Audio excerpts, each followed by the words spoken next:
How's everybody doing? My name is Anthony Brian Logan, and today we got to talk about the despicable thing that John Oliver did to Mike Pence's wife, Karen, and his daughter, Charlotte.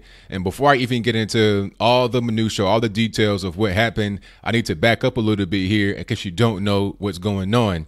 Now, Mike Pence's wife, Karen, and his daughter, Charlotte, came out with a book called Marlon Bundo's A Day in the Life of the Vice President. It's an illustrated book.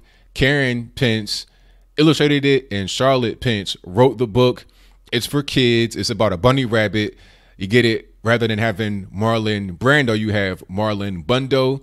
It's little bunny rabbit. He lives in the White House, and the book is about just basic things that happen in the White House. And it's for small kids, so it's not really a deep read at all. It's not in any kind of way politically partisan. It's a really simple, basic kids book. It's done kind of like as a love project.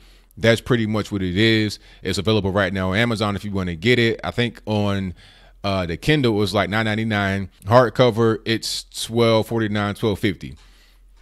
Now, what John Oliver did was him and his team at his show Last Week Tonight with John Oliver on HBO, what they did was they came out with a book of their own to counteract their book. They put it out on the same day, right before Easter, and their book is also a children's book, allegedly, according to them. But rather than having the bunny just be an innocent little creature roaming around the White House and just having it be about the basic Monday things happening in the White House, what they want to do is have it be an LGBT love story. The bunny in the book is the main focal point, and the bunny appears to be like a really light color bunny, maybe a white bunny. And he falls in love with another bunny who is brown. So they don't obviously expressly say this is a black bunny or whatever, but that's what you're getting. Like, it's a black male getting with this white male bunny. And I've seen this before, I feel like, because remember the whole Santa Claus kerfuffle? You had a white Santa Claus getting married to a black male Santa Claus. What's going on with that? Why is it that anytime the progressives and the LGBT community wants to prove a point to the conservatives, they want to use black people as the token homosexual? I don't get it, but I digress. Not only did they put the book out on the same day, they did this whole campaign for it. So that's a lot of advertising dollars right there. Then they undercut the price. The ebook for this is like $9.49. It's like 50 cents less. And to get it hardcover is like $1 less. So they're undercutting it, and they're pushing this whole LGBT narrative. And then you can look on Amazon right now and see some of the inside pages. One of the pages, they have somebody from a pulpit talking about, no, you can't get married, whatever, whatever. That's supposed to be like a dig at Christian conservatives or Mike Pence himself because of the whole conversion therapy kerfuffle. People think it's funny. You got John Oliver going on shows talking about how funny it is, how much they trolled him. It's really just a big mess because, like I said, you could talk about Mike Pence, you could talk about Trump, you could do things to them, and as long as it's not to hurt them, you know, that's kind of like fair game. But when you're talking about his wife and his daughter, what did they do to you? Like, why interfere with their little innocent book? It's dumb. It's a love project. It just turned into a partisan thing. See, stuff like this is the reason why the left is going to lose very hard coming up here in the next presidential election, because regular Americans are getting tired of this. We're getting tired of being treated like garbage. We're getting tired of people like John Oliver bullying women to push his own narrative. It's really dumb. And they think that they're doing good right now. They're getting a lot of sales on Amazon. Obviously, this book was like #1. It did better than the book from Karen Pence and Charlotte Pence, Mike Pence's family. But here's a couple of things. #1, that book would have done nothing if it were not for their book. You understand?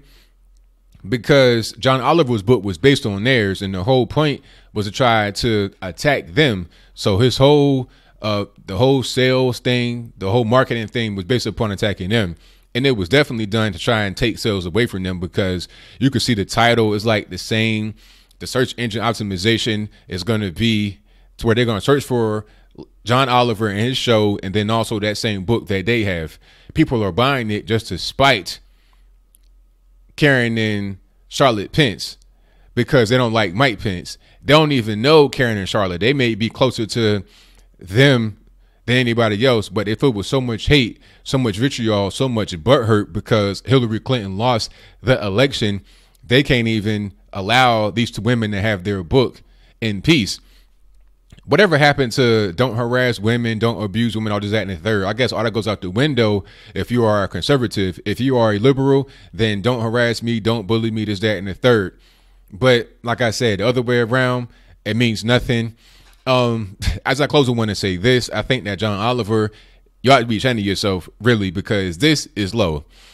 Like I said, I could understand you criticizing Donald Trump, Mike Pence. You could put a book out about them. That should be fair game. They signed up for it. These are both grown men. But you're talking about women who not even in office.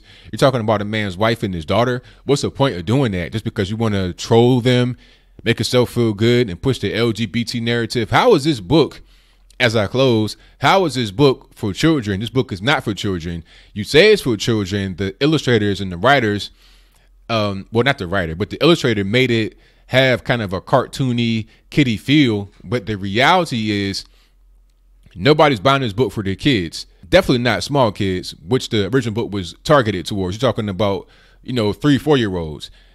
Nobody's giving their child this book. If you do, you need to get locked up. I'm going to call in CPS on you right now because that is child abuse. A child should not be exposed to such levels of maturity and highly partisan and biased points of view. They should be learning about real basic stuff, how to count to 10, how to do the times tables, how to write their own name, how to color within the lines, not homosexuality and interracial relationships and stuff like that. That's totally just not even what's going on. I didn't know anything about any of that until I got to be like almost middle school. So to introduce small kids to that is way too early. It's too much going on. And I think they know that, which is why I say this book is not for kids. This book is for shameless, ridiculous, vindictive, hateful adults that want nothing more than to spite their current administration. It's really low when you got to go through women and children to do that. But hey, to each his own. So what do you think? Do you think that this is another example of what the left does to the right to try to, display their anger, to try and get us off of our path, our focus? Is it going to work? Will it be a blue wave coming up here in the 2018 midterms? How about in 2020 when you get the next presidential election?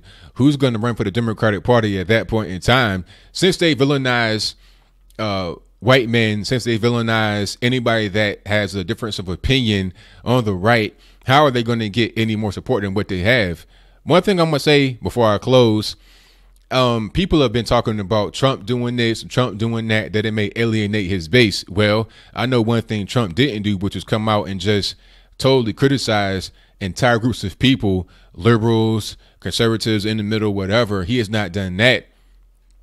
But on the left, it's all they do. They say how much those of us on the right, we're backwards. We're living in backward states. Hillary Clinton said that. And then you got this man, John Oliver, wanting to pontificate about morality like he knows what's best. He's not even American. He should go back to the UK, revoke that man green card, send him over the wall. We don't need people like that here. I don't care that he comes from first world country or not. People like that got to go. I'd rather have somebody from Somalia who has the right state of mind to come into the country than some idiot cuck like John Oliver. But I'm getting too heated, so I'm gonna leave it right there. Whatever your comments are, please let me know in the comments below. And that's all I got to say for this video. If you like what you heard, please comment, rate, share, and subscribe. Peace. I think, imitation is the most sincere form of flattery in a way, but also, in all seriousness, his book is contributing to charities that, I think we can all get behind. So, we have 2 books that are giving to charities that are about bunnies. So, I'm all for it, really.